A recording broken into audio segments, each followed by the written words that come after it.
Welcome to Abrar electrical world YouTube channel. जैसा कि बहुत से लोग पिछले बहुत दिनों से कह रहे थे कि बीओक्यू के बारे में भी कोई लेक्चर या वीडियो बनाया, ज़्यादा इसमें नहीं बनाने पड़ेंगे, लेकिन एक दो बनाने पड़ेंगे जिसमें कि फिर ये सब चीज़ें आप लोगों को वाजे हो जाएंगी। तो बीओक्यू कोई ख़ास चीज़ नहीं है, सिवाय इसके कि जो आप कोई भी ग्रिड स्टेशन डिज़ाइन करते हैं या आप अगर कोई एक्सटेंशन करते हैं या चेंजेस करते हैं, तो आप एक जो बिल ऑफ मटेरियल बनाते हैं या मटेरियल्स को क्वांटिफाई करते हैं, कितने ब्रेकर लगेंगे, कितनी बस बार लगेगी, कितने ब्रेकर किस कैपेसिटी के लगेंगे। तो यहाँ पर ये चीज़ें नहीं आती, डिटेल नहीं आती, बल्कि यहाँ पर सिर्फ उनकी क्वांटिटी आती है। अगर दो ट्रांसफार्मर हैं और एक ही किस्म के हैं तो दोनों को एक ही जगह करके हम लिख देंगे दो। तो इस तरह ये बीओक्यू में स्पेसिफिकेशन नहीं होते। स्पेसिफिकेशन जो है वो अलग से पूरे के पूरा एक डॉक्यूमेंट साथ में बिडर को दिया जाता है और वो कंसल्टेंट बनाता है या ऑनर खुद भी बना लेता है। तो देखें, ये बिल्कुल सिंपल सी चीज़ होती है। मैं इसको आगे चलता हूँ, बहुत लंबी नहीं ये वीडियो होने वाली। देखिए, व्हाट इज बीओक्यू? तो BOQ is bill of quantities for a project. ठीक है, this includes all the material and installation related work. Consultant prepares the BOQ. Owner भी बना सकता है, खुद मालिक बना ले। इंजीनियर होते हैं तो बड़ी कंपनियों के लोग खुद ही बनाते हैं, कंसल्टेंट नहीं रखते। एनटीडीसी है, वापडा है, डिस्कोज है, के इलेक्ट्रिक है। तो कभी रखते भी है, बड़े प्रोजेक्ट में असल में रखना इसलिए पड़ता है कि अगर कोई फंडिंग है एडीबी की या वर्ल्ड बैंक की, तो फिर उसमें मजबूरी ये है कि वो आपको कंसल्टेंट रखना पड़ता है, इसलिए कि उनकी रिक्वायरमेंट होती है फंडिंग की, डोनर की, के लोन गिविंग एजेंसी की, कि वो जो है कोई ना कोई आप कंसल्टेंट रखें, इंडिपेंडेंट कंसल्टेंट, यानी कि थर्ड पार्टी एक किस्म की मॉनिटरिंग हो रही है। डिज़ाइन भी वो करेगा और उसके बाद फिर वो मॉनिटर भी करेगा पूरे इसको, यानी कि इम्प्लीमेंटेशन को सुपरवाइज करेगा। तो इस तरह एक सपोर्ट भी मिल जाती है अगर बड़े प्रोजेक्ट होते हैं, जैसे पावर प्लांट वगैरह हैं बड़े बड़े, तो उसमें कंसल्टेंट रखना ज़रूरी हो जाता है, क्योंकि वो फिर डिपार्टमेंट खुद हैंडल नहीं कर सकता है। लेकिन अगर कोई एक छोटा ग्रिड है या एक दो बढ़ानी है, तो आमतौर पे तो बीओक्यू से लेके कंस्ट्रक्शन भी डिपार्टमेंट कर लेता है। डिस्कोज भी करती हैं, वापडा वाले भी करते हैं, एनटीडीसी भी करती है और के इलेक्ट्रिक भी करते हैं। ये पूरा बिल ऑफ क्वांटिटी यानी कि पूरा एक चार्ट बना के दे दिया जाता है बिडिंग डॉक्यूमेंट के साथ, और उसके ऊपर रेट ले लेते हैं। तो देखिए, इसकी शक्ल बिल्कुल सिंपल सी होती है, बहुत सौ ने देखी हुई है। ये देखें, ये मैंने पहले एक बताया कि ये एक बे है। बे आप लोगों को मालूम होना चाहिए। एक बे का मतलब ये है कि एक लाइन या एक ट्रांसफार्मर जो भी है उसको एक बे कहते हैं।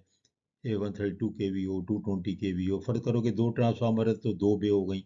और एक बे के अंदर जो इक्विपमेंट होता है, मैंने ये एसएलडी जो है सिंगल लाइन डायग्राम यहाँ पे इसलिए लगाई है कि आपको ये पता लग जाए कि देखें, इसमें जो इक्विपमेंट है वही बीओक्यू में लिखना है। मिसाल के तौर पे ये देखें, बस बार है तो बस बार हमें उसमें लिखनी है। कितनी क्वांटिटी है, क्या है, वो हम बाद में आएंगे। इस तरह ये दो आइसोलेटर हैं तो दो आइसोलेटर वहाँ लिखने हैं। इसी तरह हमारे पास एक ब्रेकर है तो हमें वहाँ लिखना है कि एक ब्रेकर होगा। फिर हमारे पास सीटीज़ हैं, हम देखें कितनी सीटीज़ होनी चाहिए। सिंगल लाइन डायग्राम जो है ये सिंगल फेस पे बनी हुई है, लेकिन बाज़ चीज़ें जो हैं वो तीन गुना हो जाएंगी, बाज़ चीज़ें ये एक ही कहलाएंगी, और बाज़ चीज़ें दो लगेंगी, बाज़ चीज़ें एक ही लगेगी। तो ये जो है ये फिर इक्विपमेंट के ऊपर है, जो कि आपकी नॉलेज होगी तो आप समझेंगे। तो वो सब चीज़ें मैं इसमें डिस्कस करूंगा। तो यहाँ ये सिंगल लाइन डायग्राम का मतलब है कि इसका ट्रिप्लिकेट आएगा, लेकिन जब आप देखेंगे बिल ऑफ क्वांटिटीज़ में ये इसका ये मतलब नहीं होगा कि ये एक ट्रांसफार्मर है तो हम तीन लिख दें या तीन फेज के। तो आगे चलते हैं, देखते हैं क्या करते हैं हम लोग। इसको मैंने क्या किया, इसके आगे मैंने BOQ रखा है। ये देखिए, ये बिलो BOQ है टिपिकल ग्रिड स्टेशन का। ये मैंने खुद बनाया है, BOQ बनाया था एक ज़माने में, मेरा ही बनाया हुआ है। तो मुझे कोई प्रॉब्लम नहीं है इसको मुझे दिखाने में, पढ़ाने के लिए दिखा रहे हैं। कमर्शियल यूज़ तो हम कर नहीं रहे कोई भी, लेकिन ना भी करें या करें, सब चीज़ तो मेरे दिमाग में है, बनाया तो मैंने ही था। तो इसलिए इसमें आप देखें कि ये पावर ट्रांसफार्मर है, फिर 132 केवी इक्विपमेंट है, इस तरह की सब हेडिंग्स होंगी। और ये बहुत से इसमें चार्ट में खाने बने हुए हैं, कॉलम बने हुए हैं। यहाँ पे देखें लिखा हुआ है ये आपकी कि क्या पर्टिकुलर है, यानी कि आइटम क्या है। बाज़ जगह आपको लिखा हुआ मिलेगा आइटम। यहाँ पर हमने लिखा हुआ है पर्टिकुलर, कहीं पर लिखा होगा आइटम, फिर क्वांटिटी है, फिर यूनिट क्या है उसका। अगर कोई चीज़ फुट में है, इंच में है, तो उसमें लिखा जाएगा। कहीं पर आप सेट है तो सेट लिख दिया, कहीं पर देखिए मुख्तलिफ है, ईच है, कहीं पर सेट है, कहीं पर लॉट है। इन सब का हम आपको मतलब समझाएंगे। फिर उसके बाद ये जब दिया जाएगा बिडर को, तो बिडर इसके ऊपर रेट अपने देगा, फिगर में भी लिखेगा, वर्ड में भी लिखेगा, और उसके आगे अमाउंट लिखेगा। यहाँ यूनिट प्राइस देगा यानी जैसे 2 लिखा है तो यहाँ पर 1 की प्राइस देगा और उसके बाद यहाँ पर ज़रब करके टोटल अमाउंट लिखेगा। अगर फ़र्ज़ करो यहाँ पर वो लिख रहा है कि 1 लाख, तो वो 1 लाख यहाँ पर लिखेगा, वर्ड में भी लिखेगा और यहाँ पर वो 2 है तो 2 लाख लिखेगा। इस तरह से पूरे इसको कंप्लीट करेगा। तो इसको मैंने टुकड़ों टुकड़ों में बांट दिया है ताकि साफ विजिबल हो जाए। देखें, मैं आगे चलता हूँ, ये देखें। अब ये पावर ट्रांसफार्मर की बात हो रही है।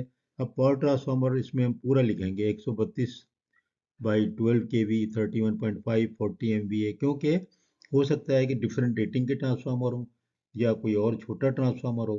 तो ये चीज़ें इतनी लिखना ज़रूरी है। ये सिर्फ नहीं लिखेंगे कि ट्रांसफार्मर, पावर ट्रांसफार्मर खाली नहीं लिखेंगे, ये वोल्टेज लेवल और ये पावर, बस इतना ज़रूरी है। फिर क्या लिख रहे हैं, transformer complete with local control panel and all other equipment and accessories complete as specified and including supply and fixing of rails on existing transformer pads।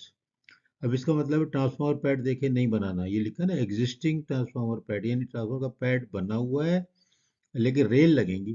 Transformer आपको पता है रेल लगती है, उसके ऊपर ट्रांसफार्मर व्हील होते हैं। ये रेल का मतलब वही है, तकरीबन वही समझ लें आप, रेलवे लाइन वाली जो रेल होती है वही लगी होती है। और ट्रांसफार्मर व्हील भी उसी किस्म के लगे होते हैं और वो उसके ऊपर रख दिया जाता है या फिर उसको सरका के भी रख सकते हैं। अब ये क्या है, एज स्पेसिफाइड। ये एज स्पेसिफाइड का मतलब है कि जो इसके साथ पूरा का पूरा बिडिंग डॉक्यूमेंट दिया है, जिसका कि टेक्निकल पार्ट और कमर्शियल पार्ट भी होगा। तो टेक्निकल पार्ट में इस ट्रांसफार्मर को कैसे लगाना है और वो क्या क्या चीज़ें जो लिखती है ना, ऑल एक्सेसरीज, उनकी डिटेल होगी।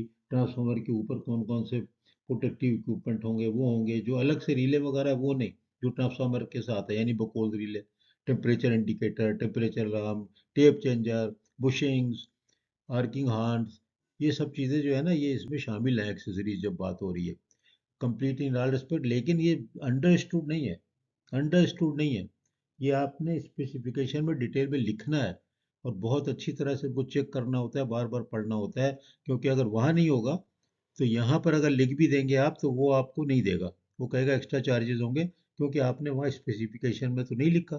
तो इसलिए स्पेसिफिकेशन में इन सब का मतलब होगा कि लोकल कंट्रोल पैनल अगर है तो उसमें क्या क्या है, और अगर दूसरी एक्सेसरीज है तो उसमें क्या एक्सेसरीज है। वरना वो फिर बहुत सी चीज़ें गायब कर देगा, नहीं देगा आपको, और या एक्स्ट्रा प्राइस मांगेगा। फिर देखिए, indoor auxiliary control panel of power transformer, ये एक ऑक्सिलरी कंट्रोल पैनल भी होता है। फिर ये nitrogen injection fire and explosion prevention system complete with all indoor outdoor control panel and all equipment and accessories. अब इसकी पूरी स्पेसिफिकेशन जो है 10-15 पेज की टेक्निकल पार्ट में होगी। नाइट्रोजन इंजेक्शन सिस्टम, इसके ऊपर मैं कोई वीडियो बना दूंगा अलग से। ये सर्जी सिस्टम सबसे ज़्यादा पॉपुलर है, सर्जी कंपनी है, तो वही सबसे ज़्यादा पॉपुलर है। और ये फायर वगैरह होने से रोकता है, इसमें नाइट्रोजन चली जाती है ऐसे टाइम पे जब बहुत ज़्यादा टेम्परेचर बढ़ता है या फॉल्ट बहुत ख़तरनाक किस्म का आता है। तो ये देखें, ये दो दो है। दो क्यों है, इसका मतलब ये हो गया कि दो ट्रांसफार्मर वहाँ है। ये देखें, दो ट्रांसफार्मर है, तो दो ये ऑक्सिलरी पैनल भी हैं, दो ही नाइट्रोजन इंजेक्शन या के सिस्टम लगेंगे, ये फायर हज़ार्ड से बचने के लिए, ट्रांसफार्मर में आग न लगे। तो ये होंगे। इसके ऊपर मुझे वीडियो बना दूंगा, बनानी चाहिए मेरा ख्याल है, इसके ऊपर आइटम जो है ना ये, इसके ऊपर बना दूंगा। इसी तरह फिर आप देखें, ये 132 के भी इक्विपमेंट लिख दिया। हेडिंग होती है बहुत सी, रिले की अलग हेडिंग होगी, कंट्रोल पैनल की अलग होगी, देखिए नीचे बनी हुई है, आगे है, मैं आपको सब दिखाऊंगा बाद में अलग अलग वीडियो में। अब देखें ये एडिशन अल्ट्रेशन। अब ये क्या है कि कोई वहाँ पर पहले से कोई इक्विपमेंट लगा होगा या कोई ऐसी चीज़ होगी, तो ये यहाँ पर ये कह रहे हैं कि ये काम पूरा का पूरा जो है ये करना है। तो वो देखें, काम को डिफाइन नहीं होता, वो लॉट लिख दिया गया है। ये यहाँ पर भी देखें, जो बस बार की बात हो रही है, ट्यूबुलर कंडक्टर, फ्लेक्सिबल कंडक्टर, फलाना फलाना एटसेट्रा। तो ये देखें यहाँ पर ये जो बात हो रही है, तो यहाँ पर लिख दिया लॉट।